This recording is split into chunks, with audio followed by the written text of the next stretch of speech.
Welcome at the Wireless Classroom. In this video series, I try to explain the basics of electrical engineering with sample calculations. If you think this video is helpful, please hit the like button and subscribe to the channel, which helps me to produce more content.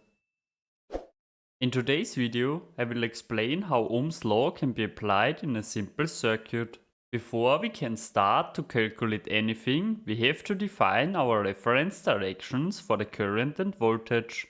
The voltage of the battery is counted positive from the positive to the negative side.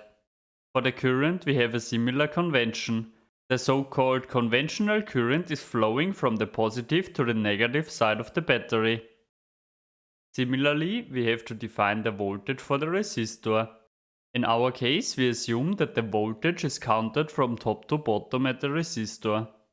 After introducing our directions, we can start to calculate the current and voltage in this circuit. So Ohm's law says that the voltage V equals the resistance R times the current I. The current is flowing through all the resistors, therefore we have to calculate the total resistance in order to use Ohm's law. The total resistance equals R1 plus R2 plus R3 because all of them are in series.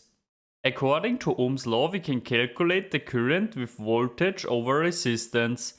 In our case, we have 12 volts divided by 12 ohm, which equals 1 amp. We can also calculate the voltage V1 at resistor R1. V1 equals R1 times I, and this equals 6 ohm times 1 amp is 6 volt. This can be done similarly to voltage V2 at resistor R2 and voltage V3 at resistor R3. One interesting question is what would happen if we would change our reference direction of the voltage V2? Usually we apply Ohm's law by assuming that the voltage and current point towards the same direction, so to say. If they are assumed in the opposite direction of each other, we would have to change our Ohm's law as well. V2 would equal minus R2 times I, which equals to minus 3 ohm times 1 amp, and this equals to minus 3 volt. Everything else of this calculation would stay exactly the same. This brings me to the end of this video. Thank you for watching.